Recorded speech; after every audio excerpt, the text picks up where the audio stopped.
Saudara-saudari terkasih dalam Kristus, terima kasih atas kesempatan kita boleh bersama-sama merenungkan firman hari ini. Tadinya tujuannya untuk penyambutan bagi Romo Fernando. Kita akan merenungkan ayat ini, Yohanes 10, 11 sampai 16 tentang gembala yang baik. Boleh ada yang bantu saya membaca ayat ini? Boleh, siapa saja? Ya, boleh dibantu. Bacaan dari Injil Yohanes. Akulah gembala yang baik. Gembala yang baik memberikan nyawanya bagi domba-dombanya. Sedangkan seorang upahan yang bukan gembala dan yang bukan pemilik domba-domba itu sendiri, ketika melihat serigala datang, meninggalkan domba-domba itu, lalu lari. Sehingga serigala itu menerkam dan mencerai-beraikan domba-domba itu. Ia lari karena ia seorang upahan dan tidak memperhatikan domba-domba itu.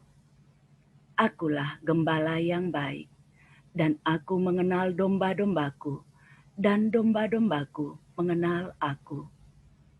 Sama seperti Bapa mengenal aku, dan aku mengenal Bapa, dan aku memberikan nyawaku bagi domba-dombaku. Ada lagi padaku domba-domba lain yang bukan dari kandang ini. Domba-domba itu harus kutuntun juga, dan mereka akan mendengarkan suaraku, dan mereka akan menjadi satu kawanan dengan satu gembala. Terima kasih. Saya itu dulu ya sebentar. Saya kembalikan ini. Nah, sudah nggak kelihatan ya? Ini ya, sudah stop ya? Sudah, Bu. Sudah stop. Oke. Tadinya saya membawakan firman ini kaitannya dengan pastor. Jadi sosoknya adalah Romo nih. Sosoknya adalah gembala baik, adalah Romo. Tapi sebetulnya bukan hanya Romo, tapi fokusnya pada Romo. Gembala yang baik. Gembala yang baik dikatakan adalah yang memberikan nyawanya bagi domba-dombanya. Saya menempatkan ini dengan seorang sosok adalah pastor atau Romo. Bayangkan Romo itu yang ditempatkan di daerah konflik misalnya, atau pertama kali di daerah yang bukan daerah konflik. Bukan berarti mereka tidak mengorbankan sesuatu.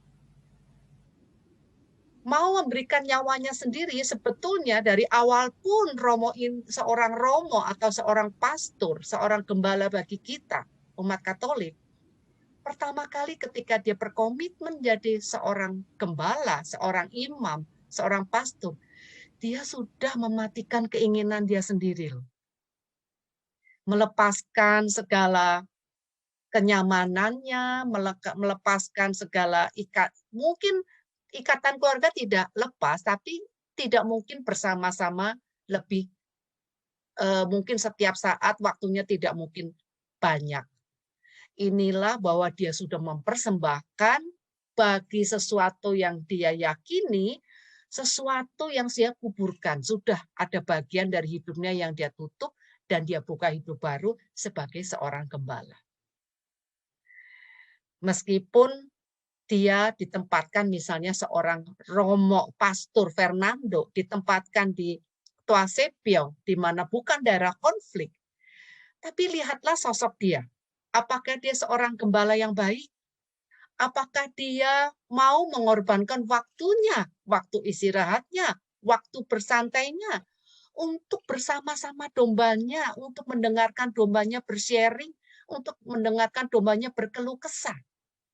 Apakah selama ini pastor yang kita kenal seperti itu? Sepertinya iya. Saya sudah mempunyai data bahwa Pastor Fernando demikianlah adanya. Seorang gembala bagi kita semua, saya pun merasa digembalai, apalagi umat di Tuasepio.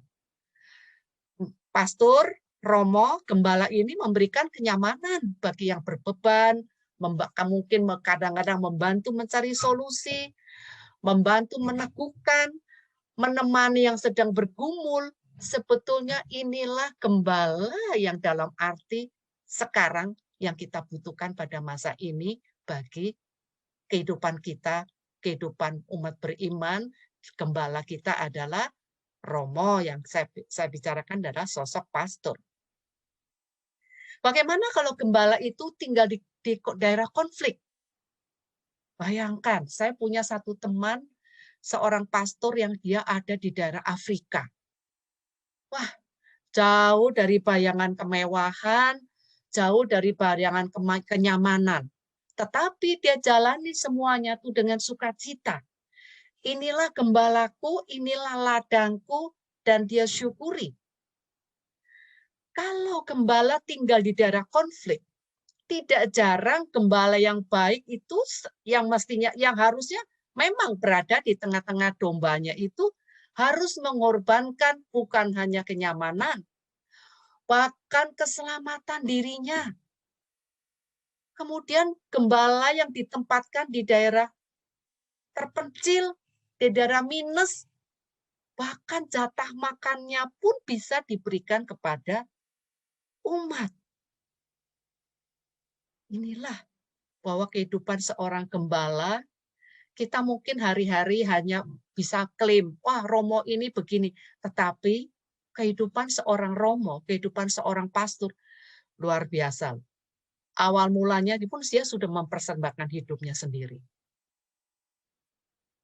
Bagi gembala yang tinggal di daerah konflik, mereka juga ikut merasa tertekan, mereka juga ikut merasa perasaan mencekam. Mungkin kadang-kadang ikut merasakan tidak makan, kelaparan. Karena ketika makan, umatnya tidak makan, tentu tidak sampai hati. Ada bagiannya yang diberikan. Itulah gembala yang baik, yang hidup di zaman sekarang. Gembala yang baik adalah yang bersama-sama mengalami penderitaan, kemiskinan, dan berbagai tekanan, sukacita, dan segala sesuatu yang dirasakan dombanya. Itu pula yang dirasakan oleh sang gembala. Inilah gembala yang baik. Dikatakan di dalam ayat, tadi dikatakan bahwa kalau seorang upahan, ketika ada serigala datang, dia akan lari. Iyalah, misalnya digaji sehari 50.000. Ada serigala datang, ya dia ngumpet lah. 50.000 itu kalau diimani dengan upah. Upah kita bukan nilai 50.000. Kita melihat, pasti kalau Romo bilang, upahnya adalah uang saku Romo, dia nggak akan mau menjalani. Upah dia adalah sesuatu yang dia yakini yang berasal dari Tuhan. Upahnya lebih dari segala sesuatu, upahnya tidak bisa dinilai dengan harta. Kalau sesuatu yang dia bandingkan upahnya dengan harta, ya seperti orang upahan. Ketika bahaya menyerang dirinya, dia lebih baik menyembunyikan diri, menyelamatkan diri. Tetapi kalau seandainya kita sang pemilik melihat domba kita dalam bahaya, tentu kita akan berpikir menyelamatkan domba-domba kita, menyelamatkan harta milik kita. Karena kita adalah harta milik Allah, anak-anak Allah. Demikianlah yang dilakukan oleh para pastor. Ketika dia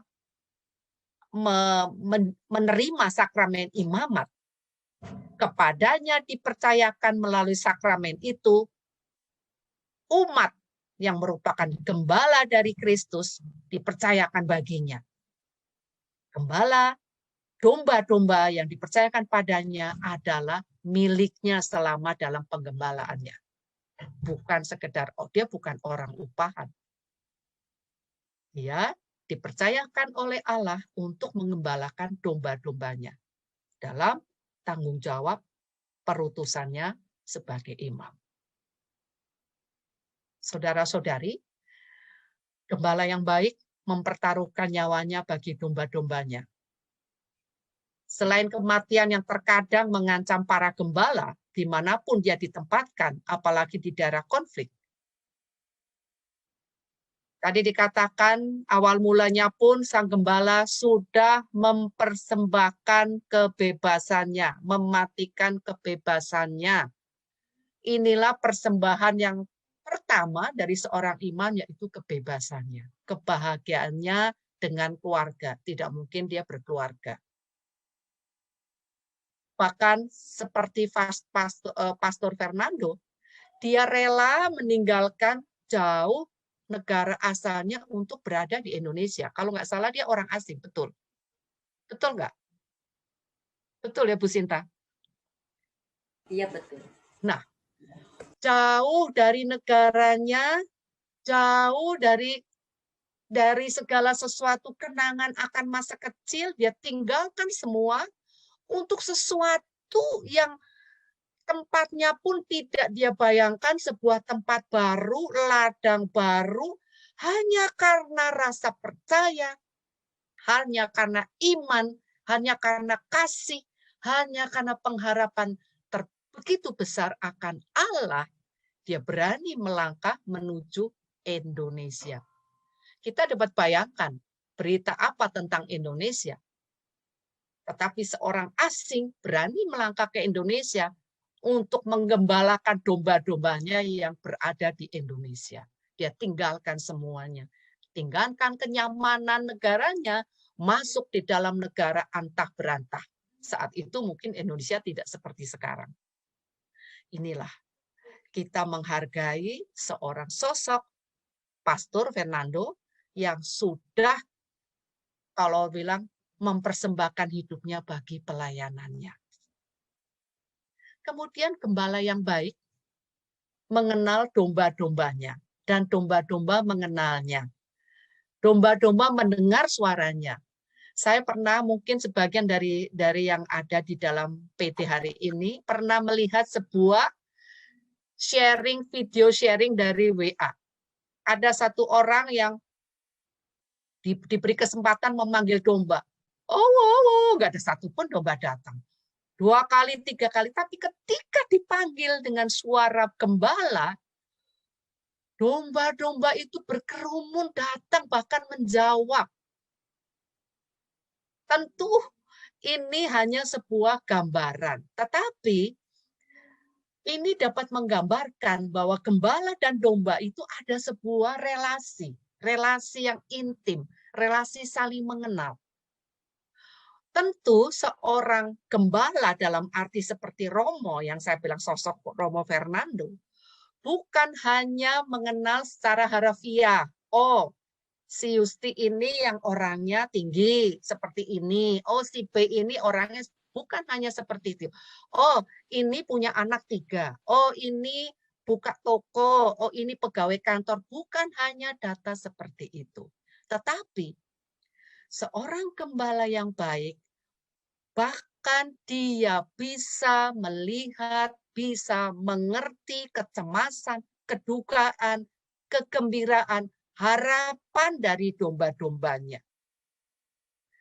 Seorang gembala akan memiliki kepekaan, memiliki empati, mungkin juga simpati atas apa yang terjadi pada kehidupan dombanya. Bahkan dalam apa yang sedang digumuli oleh domba-dombanya. Inilah bahwa seorang gembala hendaknya mengerti, mengenal, mengerti, bahkan apa yang sedang dirasakan pun dia tahu. Seperti seorang bapak mengerti apa yang sedang dirasakan anak-anaknya. Sebaliknya, karena relasi yang baik, kita pun mengenal, oh ini toh gembalaku, oh ini Allahku. Jadi ketika aku punya masalah, tidak segan-segan aku menyampaikan. Tidak segan-segan saya bersharing. Tidak segan-segan minta didoakan, dikuatkan, dan lain sebagainya. Atau terkadang ketika tidak ada sesuatu di rumah yang harus dimakan, bisa menyampaikan kepada Romo, Romo doakan saya, Pastor doakan saya. Kondisi saya sedang parah sekali, Pastor. Untuk besok tidak ada yang saya bisa kami makan. Karena kita percaya, kita mengenal, kita memiliki relasi yang baik, kita akan terbuka. Demikian pula pun sikap kita terhadap Allah. Ketika kita memiliki relasi, Gembala Agung kita tuh sangat mengenal kita.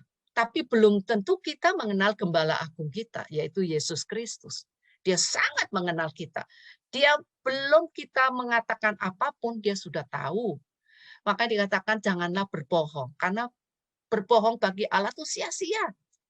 Seperti halnya ketika anak kecil umur 5 tahun ditanya,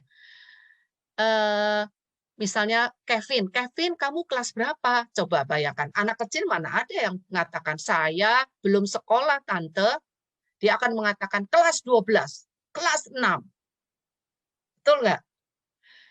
Apa yang ketika kita dengar itu, kita lihat apa? Geli. Aduh, ya inilah anak kecil. Nah, apakah kita mau dianggap Tuhan seperti itu?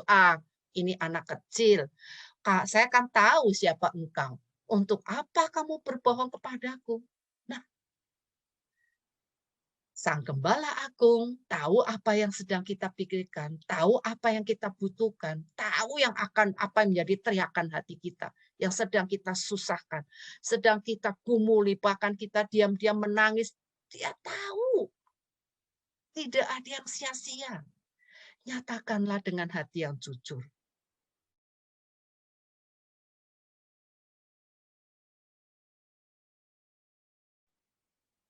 Apa yang dikehendaki pada hidup kita, hendaklah kita tahu sebaiknya kita seperti apa yang sesuai dengan kehendaknya. Inilah. Saya pernah, saya nggak mau sebutkan di mana parokinya, tapi ketika itu ada seorang teman yang sakit parah sekali di sebuah rumah sakit, dia udah nggak sadar, minta perminyakan. Alangkah susahnya untuk minta perminyakan dengan romo. Susah sekali. Tetapi herannya, untuk orang-orang yang golongan tertentu atau memiliki kedekatan tertentu dengan romo itu mudah. Nah, inilah ada juga yang gembala yang bersikap seperti itu. Tapi saya yakin Pastor Fernando bukan sosok yang seperti ini. Dia sosok yang mengayomi sehingga rencana kepindahannya pun membuat sebagian orang bersusah hati, sedih, ditinggalkan gembalanya yang baik. Saudara-saudari, tetapi jangan takut, Gembala Agung kita tahu apa yang dibutuhkan. Mungkin saat itu, saat Bapak Ibu didampingi Pastor Fernando, kita dalam kondisi dalam tahap seperti ini. Jadi diberikan bimbingan yang seperti ini. Tapi diharapkan yang akan datang, Tuhan akan gantikan sesuai dengan perkembangan. Dia akan melanjutkan langkah dari Pastor Fernando untuk menuju lebih dan lebih lagi. Tentunya Pastor Fernando dibutuhkan di tempat yang baru. Kehadiran sosok seperti Pastor Fernando. Yang tidak sibuk dengan urusannya sendiri, yang tidak sibuk dengan administrasi gereja, yang tidak sibuk dengan urusan orang-orang yang memiliki kedekatan dengan gereja atau aktif di dalam gereja, atau orang-orang golongan tertentu yang mungkin menyumbang gereja besar dan lain sebagainya. Tetapi sungguh sosok yang mau merangkul siapapun yang datang kepadanya, tidak pandang bulu, semua dipandang sama di hadapannya, sesuai dengan kebutuhannya saja.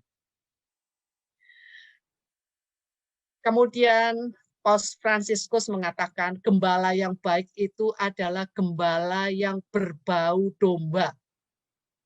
Dapat nggak kita bayangkan? Kalau dia mengatakan seorang gembala yang baik, tetapi dia pakai dasi, pakai parfum, masih bau parfum, pakai dasi, bajunya hem lengan panjang, rapi, licin. Percaya nggak kalau dia itu gembala? Tentu kita akan lebih percaya ini pegawai bank, bukannya gembala. Baunya parfum, bajunya lengan panjang, necis, pakai sepatu pantofel.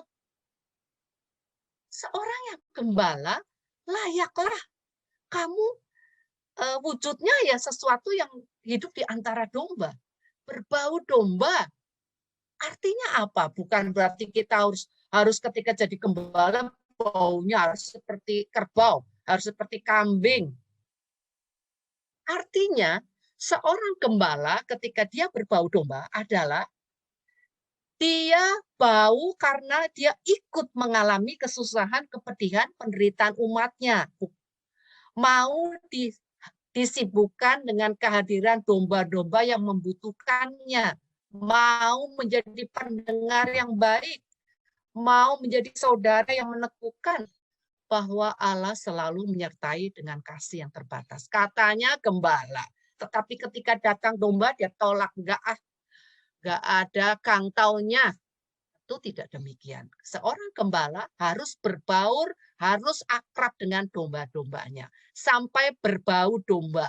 Itu baru dikatakan gembala yang baik. Bukan hanya romo. Siapapun yang diberikan tugas oleh Tuhan mengkoordinir sesuatu atau menjadi apapun, dia adalah gembala. Hendaknya sosok gembala yang baik ini bisa kita ambil, kita serap, kita pakai dalam apapun komunitas pelayanan yang mungkin saat ini dipercayakan kepada Bapak Ibu. Ambillah sosok gembala yang baik. Jadi gembala yang baik harus akrab dengan dombanya sampai berbau domba. Sampai dapat menyelami satu persatu masalah yang sedang dihadapi oleh para dombanya. Baru afdol dia mengatakan bahwa dialah seorang gembala. Bukan seorang pegawai bank. Bukan seorang pengusaha yang hanya memanfaatkan domba-dombanya. Tapi dia seorang gembala yang mengembalakan domba, menggiring domba menuju tempat air yang jernih, air yang menyehatkan, bukan air yang beracun. Menggiring kawanan domba karena seorang gembala adalah kepala kawanan. Dia harus dalam satu kesatuan dengan dombanya. Membawa kawanannya menuju tanah yang lapang, yang berumput, yang rumputnya menyehatkan. Airnya yang menyehatkan. Itulah gembala. Di dalam kehidupan kita pun, kita bisa mencontoh gembala Sang Yesus sendiri yang sudah pasti tanpa diragukan. Dialah yang masuk di dalam pembantaian pertama kali. Untuk apa? Untuk memberikan kita suatu hari setelah kita hidup di dalam dunia ini, kita nanti punya jalan pulang. Kalau tanpa Yesus yang masuk di dalam pembantaian menjadi korban Paskah, kita tidak mempunyai masa depan. Masa depan kita hanya sampai pada kematian. Tapi ketika Yesus mau berkorban bagi domba-dombanya, membuka pintu surga sehingga kita mempunyai pengharapan. Sesudah kehidupan perjalanan hidup kita di dunia selesai, kita memiliki jalan lagi. Jalan menuju hidup abadi bersama Tuhan. Yang disebut jalan sesak. Jalan kecil.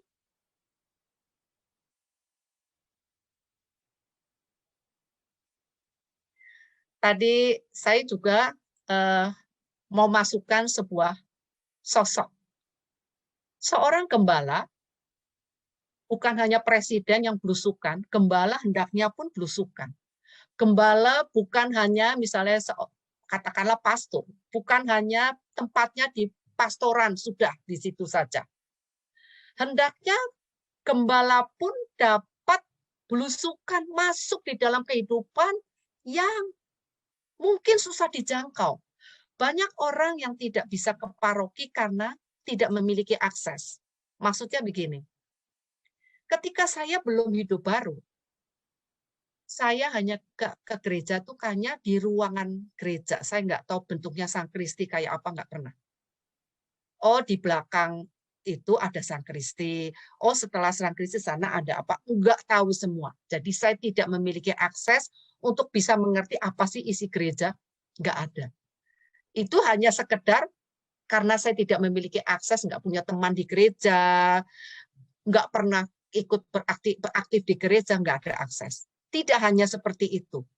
Banyak orang yang memiliki luka-luka batin atau memiliki dosa, jeratan dosa yang tidak bisa susah untuk ke gereja. Bagaimana orang-orang seperti ini yang kemudian didatangi oleh pastor yang belusukan atau gembala yang belusukan? Sama halnya ketika misalnya nih ya Pak Surya, di dalam PD PKK Maria de Fatima ini ada salah satu anggota yang tiba-tiba muntaber, mundur teratur tanpa berita. Mungkin dihubungi susah apa. Nah, inilah gembala butuh belusukan. Kenapa? Mungkin tidak harus sang gembala, tapi penggembala mengutus supaya belusukan, supaya mengetahui, supaya aksesnya itu terbuka. Mungkin dia ada luka dengan orang lain sehingga malu untuk hadir. Harus ada yang menarik. Nah, inilah belusukan. Belusukan itu sebetulnya membuka jembatan yang mungkin dulunya si orang ini susah untuk melewatinya. Dengan hadirnya gembala yang belusukan, menarik dia kembali untuk hadir. Itu kalau dia punya kesulitan untuk hadir, akses dia sendiri yang dia buat. Tetapi ada juga umat yang misalnya karena sakit tidak bisa ke gereja, tidak bisa beraktivitas. Ketika didatangi gembala, luar biasa bahagianya. Didatangi, didoakan, itu bentuk caring, bentuk sharing kasih Allah. Dia merasakan Tuhan yang hadir, dia merasakan perjumpaan dengan Allah. Ini loh gembala yang baik, membawa Allah hadir di dalam rumahku, di dalam hatiku, di dalam hidupku. Gembala yang belusukan, siapapun itu, baik pastor atau siapapun yang sedang dipercayakan Tuhan, jangan segan-segan belusukan, karena tanpa belusukan tidak tahu yang benar, tidak tahu yang tidak memiliki akses, apa penyebabnya, mengapa tidak memiliki akses, mengapa tidak hadir, mengapa tiba-tiba muntaber. Banyak keterbatasan yang menghalangi orang kembali ke Allah. Pasti. Seberapa besar niat kita untuk dekat dengan Allah, sebesar itu pula, bahkan lebih besar, niat iblis menarik kita kembali. Butuh teman-teman, butuh komunitas, teman-teman komunitas yang membantu bersama-sama untuk mengangkat kembali dan kembali kepada suasana yang lama. Merangkul setiap hati dengan penghiburan, dengan peneguhan, menemani dombanya dalam segala kondisi. Hendaknya dilakukan seorang gembala yang baik, belusukan supaya tahu kondisi yang sebenarnya, apa yang sedang digumuli, apa yang sedang menjadi masalah. Nah, saya juga melihat Pastor Fernando ini seorang yang rendah hati. Saya katakan gimana? Saya pernah satu kali ngisi firman ya. Saya nggak sangka di antara umat itu ada satu pastor.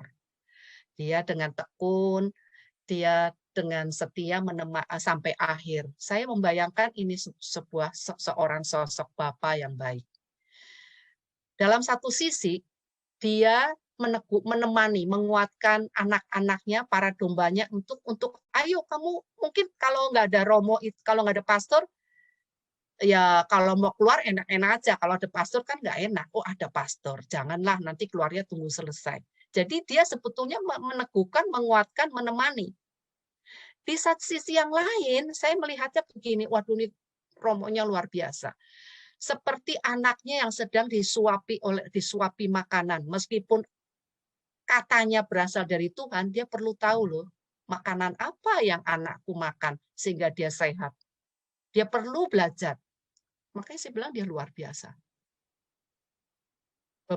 Tidak semua romo seperti ini. Makanya Tua Sepio, PD ini bertumbuh dengan bimbingan gembala yang baik, yang rendah hati. Dia duduk manis di PD, mengikuti. Saya melihatnya bahwa dia tahu makanan sehat apa yang anakku cerna, sehingga dia bisa bertumbuh dan semangatnya berkobar-kobar. Dia mau belajar, mau tahu, mau lihat. Selain itu dia juga menemani dombanya sehingga dombanya itu mendapat kekuatan untuk setia karena ditemani oleh sang Bapa, sang gembala yang baik. Saudara-saudari, segala ungkapan yang saya ungkapkan tadi, memang perpisahan itu berat, betul. Tapi Romo itu nggak jauh-jauh. Romo itu hanya berpindah paroki. Ya, minta saja Romo, pastor, meskipun di tempat yang baru, semoga tetap kami, terutama PDPKK Maria de Fatima, masuk dalam doa-doa Romo. Karena dia seorang Bapa yang baik. Pasti dia ingin juga yang terbaik bagi anak-anaknya. Kemudian dikatakan di ayat berikutnya, kembali ke ayat lagi, bahwa seorang domba akan mengenal suaranya, akan mendengar suaranya. Kalau kita sungguh mengenal gembala kita, Bapak kita, kita tahu, kita sadar, kita mengetahui Bapak kita itu maha baik, maha kasih, maha kuasa, maha segala-galanya, tidak ada yang tidak mungkin bagi Allah. Tidak ada yang terlalu kecil sehingga dia tidak mau menolong. Tidak ada yang terlalu besar sehingga dia tidak mampu. Itu gambaran Allah kita. Kalau kita sudah mengimani, kita tahu, kita sadar, apakah kita masih berani untuk mengatakan tidak bagi perkataan Allah? Tentu tidak. Kita akan mendengar. Karena kita percaya apa yang disabdakan pasti mengantar kita kepada air yang jernih, yang bervitamin, yang membuat kita sehat, yang membuat kita selamat. Tidak akan kita lari dari itu. Kita akan mendengar suaranya. Akan taat apa yang Allah kehendaki. Dan kita tidak akan curiga, kita tidak akan berprasangka, kita akan dibawa ke tanah kubangan. Tidak demikian. Tuhan akan bawa kita ke padang yang rumput, air yang jernih. Itulah Allah kita. Dan dikatakan di dalam ayat terakhir, dikatakan bahwa dia juga membawa kawanan lain. Yang bukan dalam kawanannya untuk bersama-sama masuk di dalam kawanannya. Siapapun boleh. Keselamatan bukan hanya bagi orang Katolik. Siapapun yang tergerak ikut masuk dalam kawanannya, boleh silakan. Tentu saja kita semua harus menjadi pewarta. Pewarta sabda keselamatan. Dikatakan oleh Paus Fransiskus, jadilah gereja kita itu gereja tempat rumah sakit. Merawat yang memar, merawat yang sakit, merawat yang luka. Jangan alergi dengan seperti itu. Jangan bayangkan gereja itu adalah orang berdasi, orang yang sehat. Justru datanglah yang memar, yang luka, karena kepadanya akan disembuhkan. Karena Tuhanlah penyembuh, Tuhanlah kegembiraan, Tuhanlah sukacita itu. Jadi siapapun boleh. Hati-hati. Kita semua itu salesman bagi Allah. Orang akan mengenal Tuhan pertama kali adalah mengenal kita. Oh, begitu toh orang Kristen. Hati-hati. Jadi, janganlah Allah yang tadi segala-galanya baik, kita bawa dalam hidup kita yang berantakan. Orang bisa salah persepsi tentang Allah. Kok orang Katolik seperti itu? Misalnya nih, maaf. Kok Katolik kok misalnya hidupnya berantakan, misalnya, oh menipu. Kok Katolik masih hidupnya penuh kebohongan, misalnya. Nah, padahal tidak ada kebohongan yang orang bilang abu-abu itu nggak ada loh. Bohong, tetap kebohongan, tetap ada konsekuensi dosa. Dan tidak layak kita lakukan. Tentunya nggak ada manusia yang sempurna. Hari demi hari kita kikis, sedikit demi sedikit, kita sadari, kita perbaiki. Jangan kita sadar saat itu juga minta ampun Tuhan, besok buat lagi. Ketika sadar, kita minta ampun, kita pertobatan, hiduplah sesuai pertobatan selanjutnya. Jadi tidak dilakukan lagi. Nah, kalau kita hidup seperti itu, orang akan melihat, oh itulah hidup seorang Kristiani, seorang Katolik. Jadi, bagaimana kawanan lain bisa masuk dalam kawanan kita kalau kita tidak membawakan identitas kita dengan benar? identitas seorang Kristiani dengan benar. Hati-hati, karena kita bisa menjadi salesman yang buruk. Kita bisa menggambarkan Allah yang salah, kebalikan. Orang bisa antipati dengan Allah yang kita hadirkan.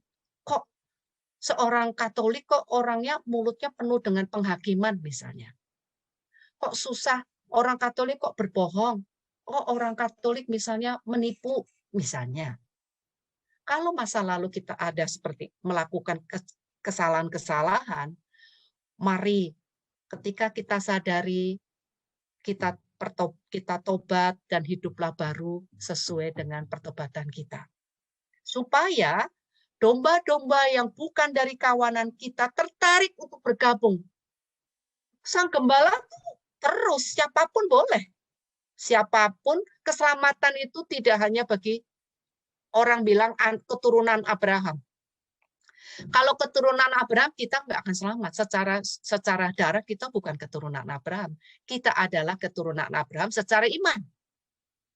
Nah, jadikanlah mereka secara iman satu persaudaraan dengan kita. Tentunya dengan kita menghadirkan secara benar iman sosok yang kita imani, hidup yang kita imani, yang membawa kita menuju surga seperti ini loh. Supaya mereka bisa masuk dalam kawanan kita, supaya mereka bisa masuk di dalam kawanan yang diperhitungkan, masuk di dalam kerajaan surga. Saudara-saudari, karena kepada saya diberikan tema gembala yang baik, tentu hanya gambaran seperti ini sesuai dengan Yohanes 10:11-16, gembala yang baik. Yang saya juga melihat dalam sisi Pastor Fernando, yang kemudian nanti akan berkarya di Paroki Bintaro. Selamat berkarya, Pastor. Saya percaya dimanapun berlian ditempatkan, dia tetap akan bercahaya. Dimanapun ladang baru bagi Pastor, pastilah akan berbuah dan panenan akan terjadi. Tuhan Yesus pasti memberkati karya, semangat, dan hati pastor yang ingin mengabdi dan melayani sebagai gembala yang baik. Kita bisa mencontoh pastor, kita bisa mencontoh gembala agung kita Yesus Kristus, bagaimana melayani. Seorang pelayan, jangan membayangkan dia bos, jangan membawakan dia seorang ketua. Seorang yang pelayan, ketika dia menjadi ketua atau koordinator, dia harus lebih rendah daripada yang dipimpin. Itu baru seorang koordinator di dalam komunitas Kristiani. Itu sama dengan pelayan. Ini kita semua pelayan. Apapun posisi kita melayani. Ketika kita melayani, kita bukan berada lebih tinggi daripada yang dilayani, kita harus berada di lebih rendah daripada dilayani. Bagaimana kita bisa membasuh kaki kalau kita lebih tinggi? Tentu kita harus lebih rendah. Karena contoh pelayanan yang diberikan Kristus adalah membasuh kaki. Padahal ketika itu kaki adalah terkotor karena saat itu belum ada aspal, semua jalan berdebu. Ketika kita melayani, tempatkanlah diri kita di bawah orang yang kita layani. Jangan justru kita menempatkan diri dengan keangkuhan kita di atas orang yang dilayani. Contoh gembala agung kita adalah Yesus Kristus. Itulah suri toladan kita. Bagaimana seorang gembala yang melayani. Kita semua gembala. Kepada kita dipercayakan gembala domba-domba. Bagi Bapak, dombanya adalah anak, istri. Di dalam satu keluarga itu domba-domba yang perlu diarahkan. Seorang ibu pun sama, bersama Bapak menggembalakan seluruh keluarganya. Mungkin seorang pimpinan kantor, seorang gembala, dimanapun kita dipercayakan menjadi gembala, apapun bentuk itu, lakukanlah seperti tauladan kita, Sang Gembala Agung, yaitu Yesus Kristus. Terima kasih, saudara-saudari. Inilah renungan singkat mengenai Gembala Agung, gembala yang baik, tentunya mencontoh dari Gembala Agung Yesus Kristus, dan kebetulan contoh yang hidup bagi kita adalah Pastor Fernando. Semoga kita bisa mengimani untuk menjadi gembala seperti pastor dan lebih tinggi lagi seperti Yesus Kristus di dalam hidup pelayanan kita. Terima kasih, Tuhan Yesus memberkati.